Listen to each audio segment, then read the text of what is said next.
हाँ, तो next heading देखते हैं, इलेक्ट्रिक एनर्जी डेंसिटी।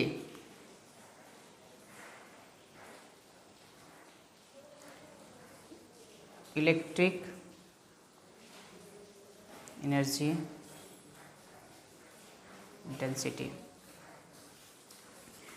तो इलेक्ट्रिक एनर्जी डेंसिटी क्या होता है, इसे U से डिनोट करते हैं। It is half epsilon not into E square. यहाँ पे E क्या है, इलेक्ट्रिक फील्ड, ठीक है। और एनर्जी डेंसिटी को अगर वॉल्यूम से मल्टीप्लाई कर दे तो वो स्टोर्ड एनर्जी देगा, ठीक है। तो एनर्जी डेंसिटी इनटू वॉल्यूम ये देगा स्टोर्ड एनर्जी।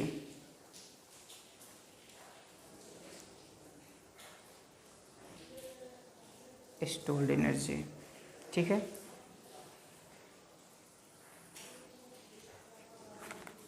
नेक्स्ट हेडिंग देखिएगा, डाई इलेक्ट्रिक्स।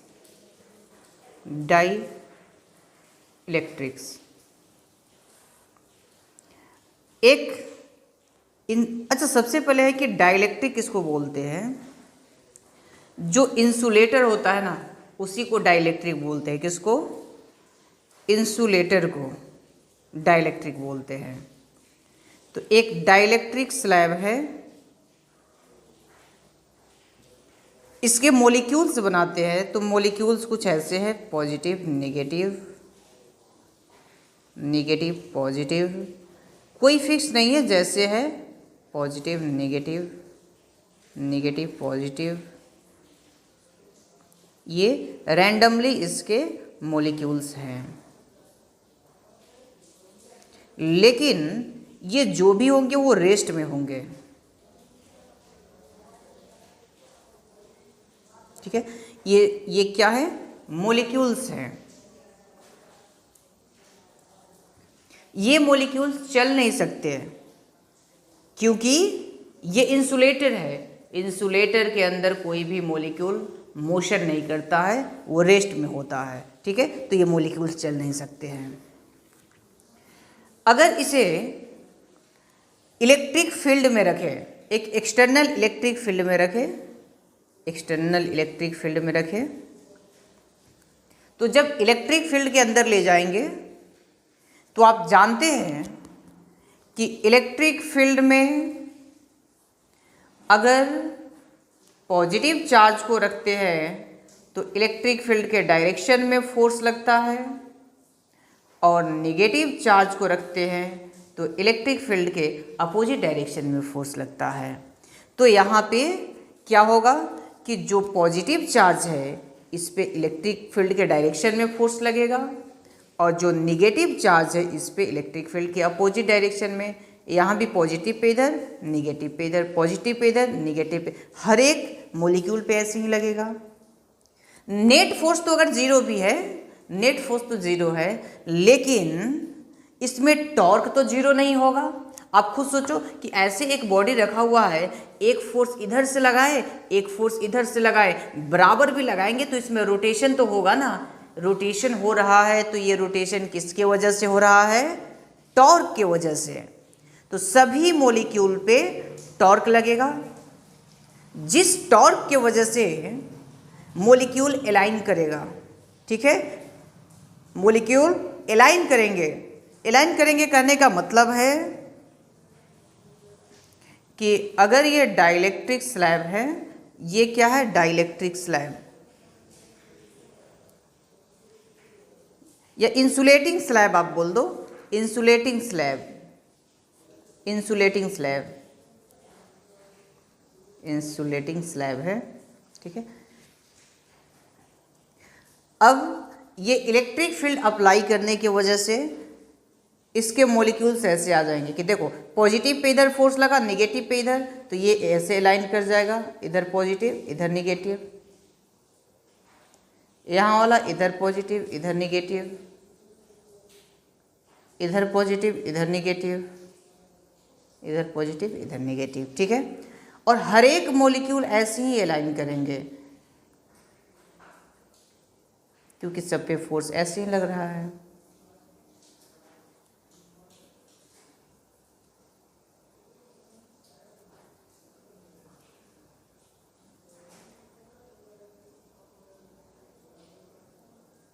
ठीक है, अब क्या हुआ कि एक साइड में पूरा पॉजिटिव चार्ज एक्यूमुलेट हो गया, दूसरे साइड में निगेटिव चार्ज एक्यूमुलेट हो गया। इस साइड में पॉजिटिव आया तो इस डायरेक्शन में पूरा पॉजिटिव चार्ज आ गया, और इस साइड में कैसा निगेटिव चार्ज इंड्यूस हो गया। इस साइड में पॉजिटिव चार्ज इंड्यूस हो गया और इस साइड में निगेटिव चार्ज इंड्यूस हो गया, और इस पे जो इलेक्ट्रिक फील्ड है वो तो अभी भी इस डायरेक्शन में ई नॉट है। इसका थिकनेस जो है वो थिकनेस टी है। अब इसी प्रोसेस का हम नाम कहते हैं पोलराइजेशन। किस प्रोसेस का? तो डाई इलेक्ट्रिक को इलेक्ट्रिक फील्ड में, एक इंसुलेटिंग स्लैब को इलेक्ट्रिक फील्ड में जब रखते हैं, एक्सटर्नल इलेक्ट्रिक फील्ड में, तो उस पे हर एक मॉलिक्यूल पे टॉर्क की वजह से पॉजिटिव, ये जो भी मॉलिक्यूल्स हैं वो अलाइन करते हैं, जिसकी वजह से एक सरफेस पे पॉजिटिव चार्ज इंड्यूस होता है, दूसरे सरफेस पे निगेटिव चार्ज इंड्यूस होता है। इसी प्रोसेस को हम बोलते हैं पोलराइजेशन। तो ये जो पॉजिटिव चार्ज आया किसके वजह से आया? पोलराइजेशन की वजह से। तो इसको QP से डिनोट करते हैं। QP मतलब चार्ज ड्यू टू पोलराइजेशन। इस पे कितना आया? -QP। तो ये भी क्या है? Charge due to polarization. अब अगर हम देखें, एक बार डेफिनेशन लिख लेते हैं पोलराइजेशन का। तो polarization is the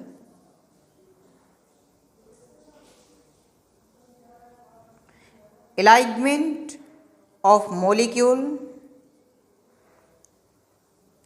molecules due to the application of an external electric field। ठीक है, बोले कि पोलराइजेशन क्या है? तो polarization is alignment of molecule due to application of external electric field. ये एक्सटर्नल इलेक्ट्रिक फील्ड लगने के वजह से ये जो मॉलिक्यूल का अलाइनमेंट हुआ, इसी को बोलते हैं पोलराइजेशन। ये QP जो है, ये QP क्या है? QP तो इंड्यूस्ड चार्ज है, इसे बोलते हैं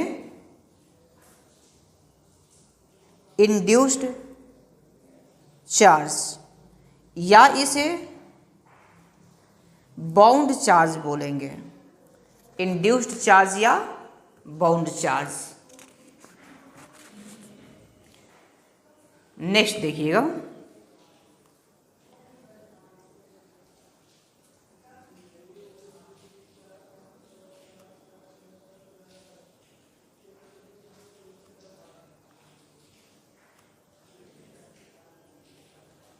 ये एक स्लैब है, डाइलेक्ट्रिक इंसुलेटिंग स्लैब है।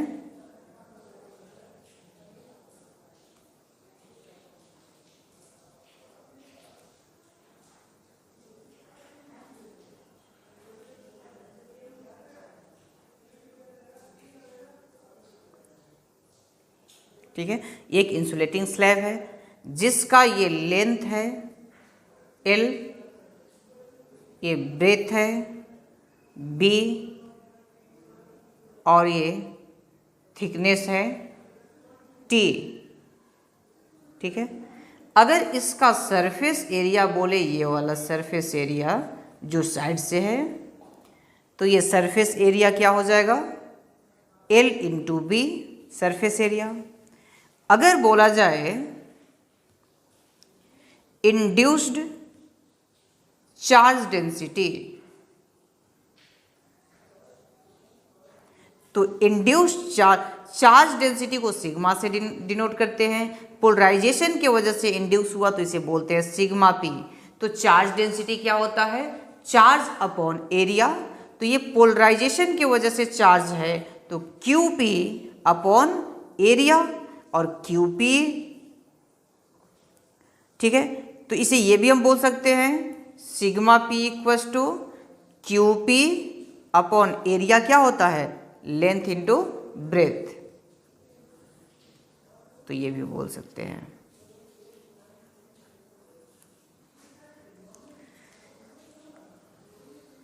नेक्स्ट देखते हैं पोलराइजेशन वेक्टर।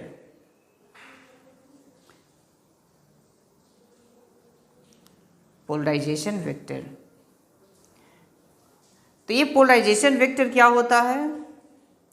तो dipole moment per unit volume, इसे बोलते हैं polarization vector. Dipole moment per unit volume, इसे बोलते हैं डाइपोल मोमेंट। अच्छा, अब आप बताइएगा, सॉरी पोलराइजेशन वेक्टर, इसे बोलते हैं पोलराइजेशन वेक्टर। तो सबसे पहले हम देखें कि डाइपोल मोमेंट किसे बोलते हैं?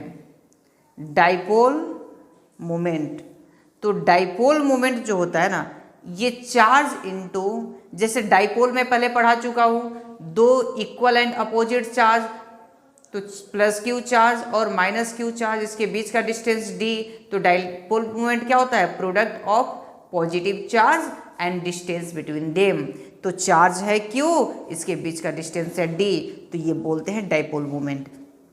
लेकिन हमारे पास जो चार्ज है वो चार्ज है क्यूपी, चार्ज क्यूपी, और इन दोनों सरफेस के बीच का डिस्टेंस कितना है?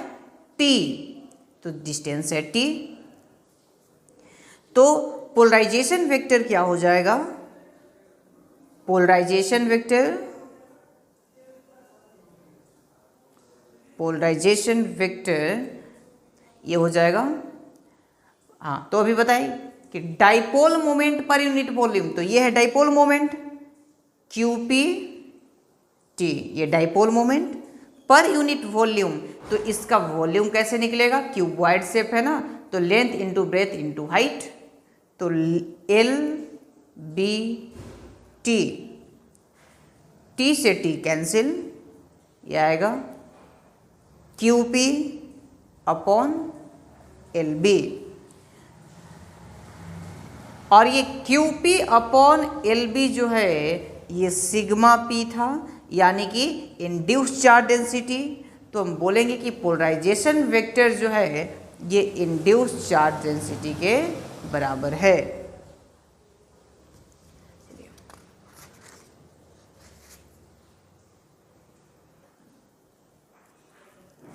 ये डाइलेक्ट्रिक स्लैब है,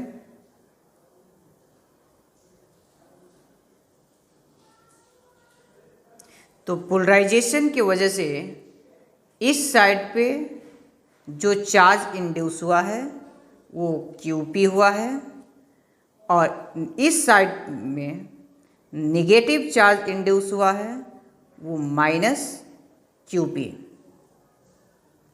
और एक्सटर्नल इलेक्ट्रिक फील्ड जो है वो है ई नॉट, ये एक्सटर्नल इलेक्ट्रिक फील्ड है। अब देखिएगा, अगर इसके इस सरफेस पे पॉजिटिव चार्ज आया, इस सरफेस पे निगेटिव चार्ज आया, तो इस डाइलेक्ट्रिक के अंदर, इंसुलेटिंग सरफेस के अंदर, इंसुलेटिंग स्लैब में पॉजिटिव से निगेटिव की ओर इलेक्ट्रिक फील्ड इंड्यूस होगा। इधर पॉजिटिव चार्ज है, इधर निगेटिव चार्ज है, तो पॉजिटिव चार्ज से निगेटिव चार्ज की ओर इलेक्ट्रिक फील्ड इंड्यूस होगा। इसमें इलेक्ट्रिक फील्ड ई इंड्यूस्ड। अब जो है कि अगर बोला जाए कि net electric field inside the dielectric, कि डाइलेक्ट्रिक के अंदर नेट इलेक्ट्रिक फील्ड कितना है, तो देखो, तो नेट इलेक्ट्रिक फील्ड जो होगा, ये इस साइड में इलेक्ट्रिक फील्ड था ई नॉट, और इसमें पोलराइजेशन के वजह से चार्ज डेवलप हो गया, जिसके वजह से अपोजिट डायरेक्शन में ई इंड्यूस हो गया।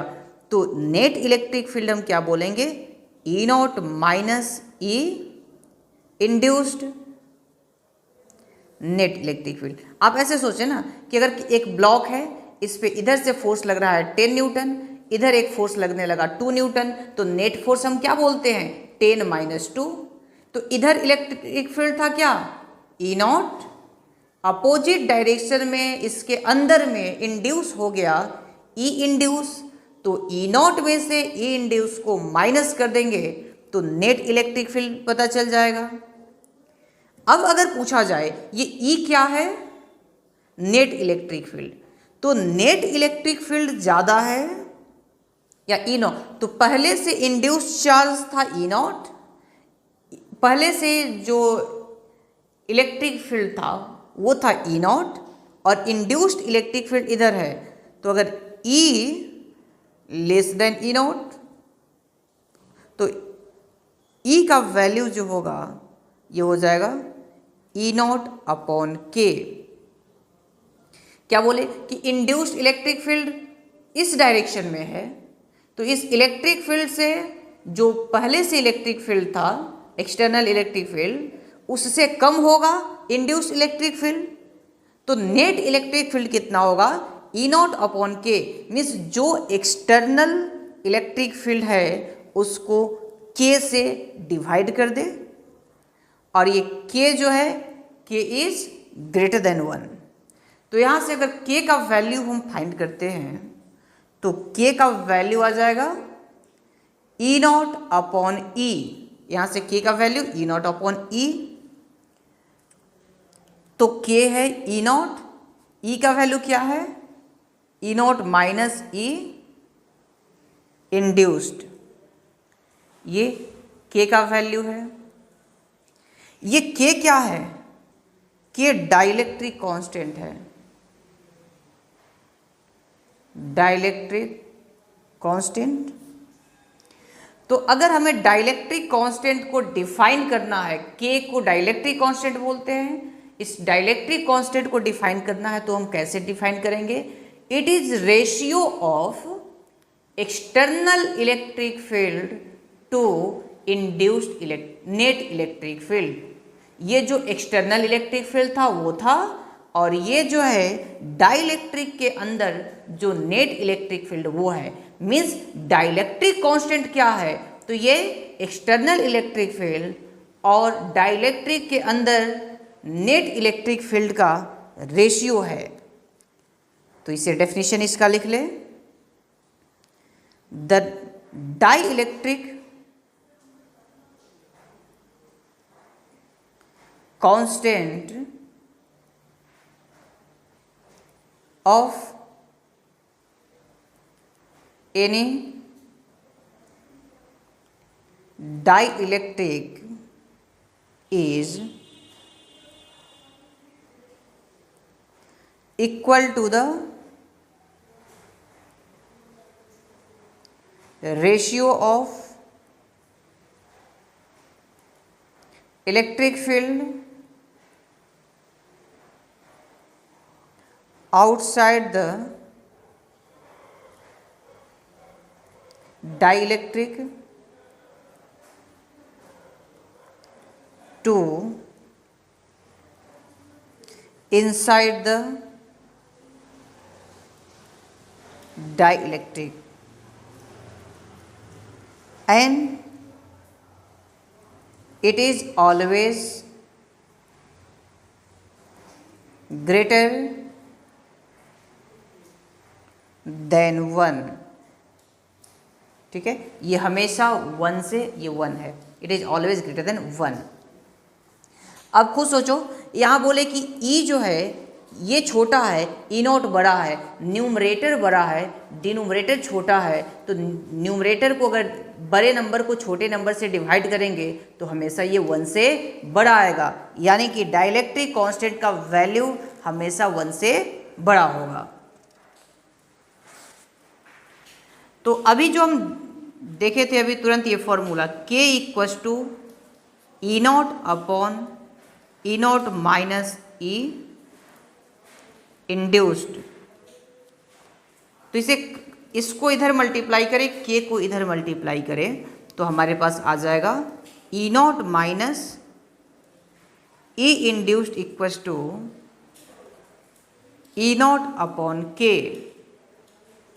तो इंड्यूस्ड इलेक्ट्रिक फील्ड क्या हो जाएगा, इसको अगर इधर भेज दे तो ये चीज़ इधर चला जाएगा, ये ई इंड्यूस्ड इधर पॉजिटिव और ये माइनस ई नॉट माइनस ई नॉट अपॉन के।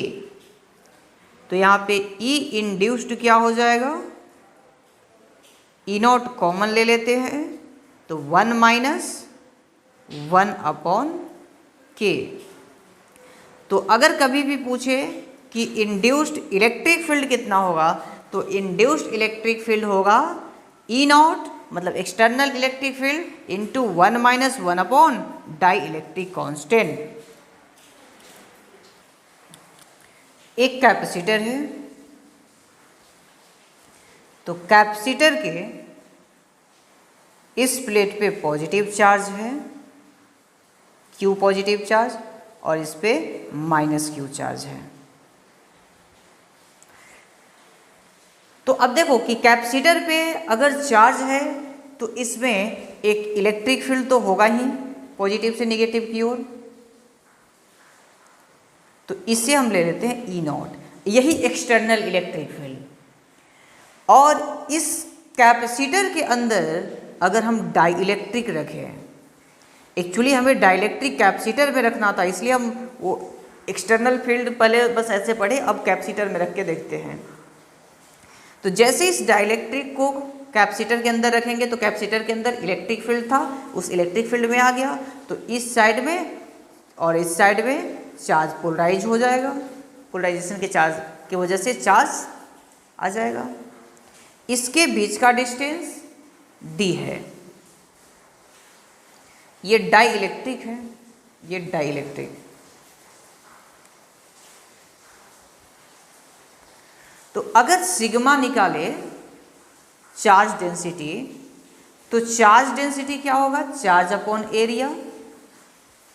ई नॉट क्या है, जो एक्सटर्नल इलेक्ट्रिक फील्ड मतलब कैपेसिटर के प्लेट के वजह से जो इलेक्ट्रिक फील्ड था तो वो जगह sigma upon epsilon not.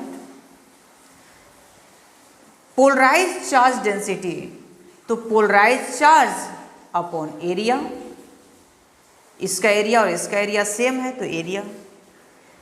Induced electric field तो जो इलेक्ट्रिक फील्ड इंड्यूस हुआ इस पे प्लस क्यू चार्ज हुआ, उसके वजह से भी इलेक्ट्रिक फील्ड इंड्यूस हुआ, और इधर नेगेटिव चार्ज है उसके वजह से भी हुआ। तो इंड्यूस्ड इलेक्ट्रिक फील्ड हो जाएगा sigma P upon 2 epsilon not plus sigma P upon 2 epsilon not, यानी कि sigma upon epsilon not. Induced electric field कितना होगा, ये होता है यहाँ पे भी जो देखे थे ई नॉट इंटू 1 माइनस 1 अपॉन के। इंड्यूस्ड इलेक्ट्रिक फील्ड का value sigma upon epsilon not रख दें, सिग्मा अपॉन एप्सिलॉन नॉट, और ई नॉट का value sigma upon epsilon not, ये सिग्मा पी हो जाएगा, सिग्मा पी ये sigma upon epsilon not into 1 minus 1 upon के। एप्सिलॉन नॉट से epsilon not cancel, sigma P क्या हो जाएगा, sigma into 1 minus 1 upon K. तो ये डेरिवेशन इतना ना करें, अगर आप चाहते हैं तो डायरेक्ट ये रिजल्ट भी याद कर सकते हैं कि पोलराइज चार्ज जो होगा कि किसी कैपेसिटर में एक डाइलेक्ट्रिक रख दे तो उसमें पोलराइज चार्ज डेंसिटी जो होगा उसका, या सरफेस चार्ज डेंसिटी आप बोले तो सिग्मा इंटू 1 माइनस 1 अपॉन के होगा। तो ये चार्ज डेंसिटी है तो ये क्या हो जाएगा, चार्ज अपॉन एरिया, ये भी चार्ज अपॉन एरिया, ये पोलराइज था इसलिए पोलराइज लिख दिए 1 माइनस 1 अपॉन के, एरिया से एरिया कैंसिल, तो QP का वैल्यू हो जाएगा Q इंटू 1 माइनस 1/K। ठीक है, तो यहाँ तक ध्यान रखें। डायरेक्ट ये रिजल्ट के बाद ध्यान रखें, उतना ज़्यादा यूज़ नहीं होता है, लेकिन जब पूछेगा कि पोलराइज चार्ज कितना है, पोलराइज चार्ज डेंसिटी कितना है, तो ये फॉर्मूला आपको यूज आएगा। तो नेक्स्ट लेक्चर में आगे का पार्ट कंटिन्यू करेंगे। Thank you.